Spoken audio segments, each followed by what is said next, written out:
नमस्कार विद्यार्थी मित्रांनो, मी रमेश राव आपलं सर्वांचं आपल्या चॅनलमध्ये स्वागत करतोय. आज आपण सावित्रीबाई फुले पुणे विद्यापीठाचं जे डुप्लिकेट पासिंग सर्टिफिकेट आहे, हे पासिंग सर्टिफिकेट कसं काढायचं या संदर्भातला व्हिडिओ घेऊन आलोय. तर सर्वप्रथम तुम्हाला sps.independent.ac.in ह्या वेबसाईटवरती जायचं. याची लिंक मी व्हिडिओच्या खाली दिलेली आहे. त्यानंतर तुम्हाला इथं अकाउंट जर क्रिएट असेल तर क्रिएट करा. क्रिएट असेल तर डायरेक्ट लॉग इन करायचे आणि जर क्रिएट केलेलं नसेल तर क्रिएट करू शकता तुम्ही. त्यानंतर तुम्ही इथं आता ऑलरेडी मी अकाउंट क्रिएट केले त्यामुळं त्याचं कसं क्रिएट करायचं या संदर्भात व्हिडिओ मी आपल्या चॅनलवर टाकला आहे. लॉग इनवरती क्लिक करा. नंतर तुमचा युजर आय डी, तुमचा मोबाईल नंबर अथवा ईमेल आय डी तुम्ही लॉग इन करू शकता. त्यानंतर तुमचा मोबाईल नंबर इथे एंटर करायचा आहे. त्यानंतर तुमचा पासवर्ड तुम्हाला इथं एंटर करायचा आहे. त्यानंतर जो कॅप्चा शो होत असेल तो कॅप्चा तुम्हाला इथं टाकायचा आहे आणि लॉग इन बटनवरती क्लिक करा.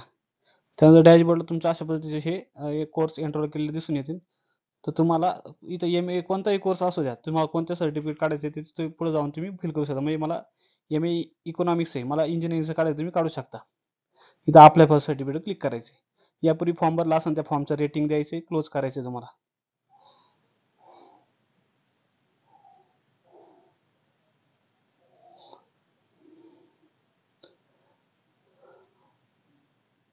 त्यानंतर डॅशबोर्डला तुम्ही असे फॉर्म भरले असेल ते तुम्हाला इथं शो होऊन जातील.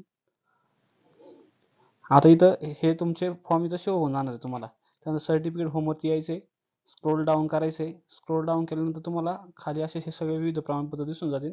सगळ्यात शेवटचा जो ऑप्शन आहे apply for duplicate passing certificate आणि त्याचा जो काही रिझोल्युशन डेट आहे तो 15 दिवसाचा असणार. याच्यावरती क्लिक करायचे. त्या रिक्वायर्ड डॉक्युमेंट तुम्हाला फक्त लास्ट इयरचं मार्कशीट हे पासिंग झालेलं आवश्यक आहे डुप्लिकेट पासिंग सर्टिफिकेटला. त्यानंतर अप्लाय फॉर डुप्लिकेट इथं क्लिक करा. इथं इंस्ट्रक्शन सगळे इंग्लिश आणि मराठी दोन्ही याच्यात दिलेले आहे ते तुम्ही वाचून घ्यायचे. तर तुम्हाला लास्ट इयरचं जे मार्कशीट आहे ते अनिवार्य आहे आणि चुकीच्या अर्जासाठी तुम्हाला कोणत्याही पद्धतीचं हे पैसे परतावा असणार नाही. त्याचप्रमाणे तुमचा PRN सीट नंबर हे सगळ्या व्यवस्थित तुम्हाला इथं फॉर्म भरताना भरायचा आहे. त्याचप्रमाणे तुमचा जो काही संपर्क क्रमांक असेल, तुम्हाला जर हेल्पलाईन असेल तर इथं दिलेला आहे. वैयक्तिक काय असेल तुम्हाला जर हार्ड कॉपी याची विद्यापीठात अथवा महाविद्यालयात पाठवायची नाही आहे तुम्हाला, इथे चेकबॉक्सवर क्लिक करा आणि सबमिट करा. त्यानंतर तुमचा PRN नंबर तुम्हाला टाकायचा आहे. ते PRN नंबर टाकल्यानंतर तुमची ऑटोमॅटिक डिटेल इथं शो होईल. अन्यथा तुम्ही एडिट पण करू शकता. जर तुमच्याकडे PRN नंबर नसेल तुम्ही 0 टाकून पुढे जायचं आहे. त्यानंतर तुमचा सीट नंबर एंटर करायचा आहे. तुमचं जेंडर सिलेक्ट करायचं आहे.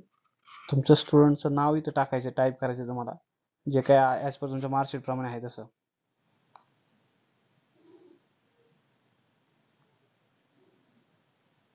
त्यानंतर मराठीत तुम्हाला नाव तुमचं टाकायचं आहे.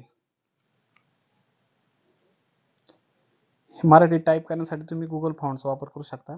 तुमचं मदर नेम टाकायचं आहे ॲज पर मार्कशीट प्रमाणे आणि इथं आपलं इंग्लिश आणि मराठी दोन्हीमध्ये तुम्हाला इथं टाकायचं आहे. त्यानंतर तुम्हाला जो ॲड्रेस, तुम्हाला जो पिनकोड आहे तुमचा रेसिडेंटल, तो पिनकोड तुम्हाला इथं टाकायचा आहे. पण तुमचा ॲड्रेस जो आहे परमनंट, तो परमनंट ॲड्रेस तुम्हाला इथं एंटर करायचा आहे. त्यानंतर तुमचा मोबाईल नंबर टाकायचा आहे.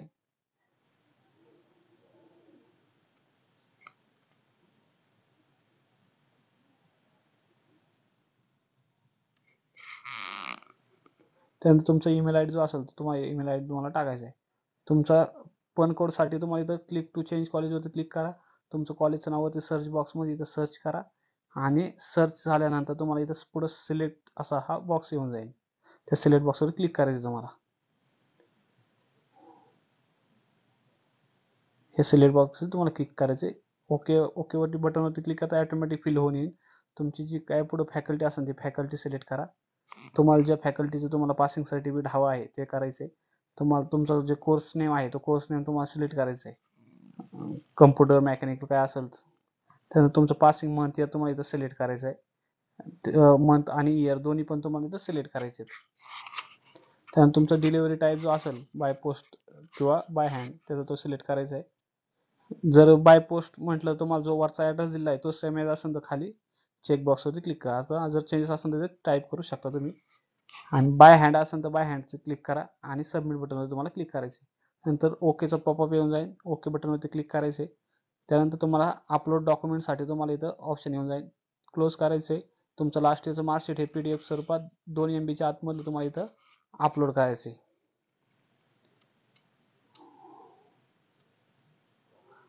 ते 2 MB आतमध्ये तुम्हाला PDF स्वरूपात स्कॅन करून हे अपलोड करणं अनिवार्य आहे. तर आपण आता अपलोड करूया ते.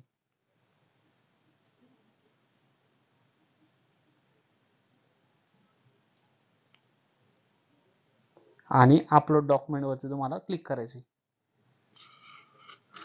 कधी एरर आलं तर पुन्हा तुम्ही तुमच्या जी फाईल साईज आहे ती चेक करायची. सक्सेसफुल डॉक्युमेंट अपलोडचा ऑप्शन येऊन जाईल. जे काय आहे तुम्ही इथं PDF तुम्ही इथं सेव्ह करू शकता. तुमची स्कॅन झाली जर चेंजेस असेल तर चेंजेस करू शकता.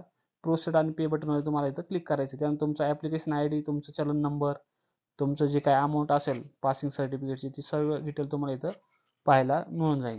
त्यानंतर तुम्ही इथं बँक ऑफ महाराष्ट्राच्या इझी पेवर क्लिक करायचे. प्रोसेड पेमेंटवरती क्लिक करा. त्यानंतर तुम्हाला तुमचं credit card, debit card, UPI आणि नेट बँकिंग तुम्ही हे पेमेंट करू शकता. तर आता समजा मी UPIचा ऑप्शन निवडला तर UPI वरती क्लिक करा. इथं स्कॅनरचा ऑप्शन येऊन जाईल. तर स्कॅन करा आणि तुमच्या मोबाईलमधनं जे काही असेल Google Pay, PhonePe scanner, Paytm वगैरे त्याने तुम्ही स्कॅन करून ते तुमचं पेमेंट पे करू शकता. अशा पद्धतीने पेमेंट केल्यानं तुमचा पेमेंट सक्सेसफुली असा मेसेज येऊन जाईल. तुम्हाला पुन्हा तुमच्या लॉग इनवरती जायचं आहे. लॉग इनवरती गेल्यानंतर तुमच्या अप्लाय फॉर सर्टिफिकेट क्लिक करा. त्यानंतर हे रेटिंग जे असेल ते रेटिंग द्या आणि क्लोज करा. त्यानंतर तुमचं हे ॲप्लिकेशन भरले होते तर तुम्हाला डिटेल येऊन जाईल. आता पेमेंट जर केलं असेल तर सक्सेसफुल असा मेसेज येईल. पेंडिंग असेल तर पेंडिंग होईल. तुम्ही पुन्हा पेमेंट करू शकता. अशा पद्धतीने आणि तुमचं ॲप्लिकेशन डाउनलोडचा असा ऑप्शन तुम्हाला इथं येऊन जाईल. अशा पद्धतीचं ही प्रोसेस आहे. सरळ साधी सोपी पद्धत आहे. तुम्ही घर बसल्या आता पासिंग सर्टिफिकेट अप्लाय करू शकता.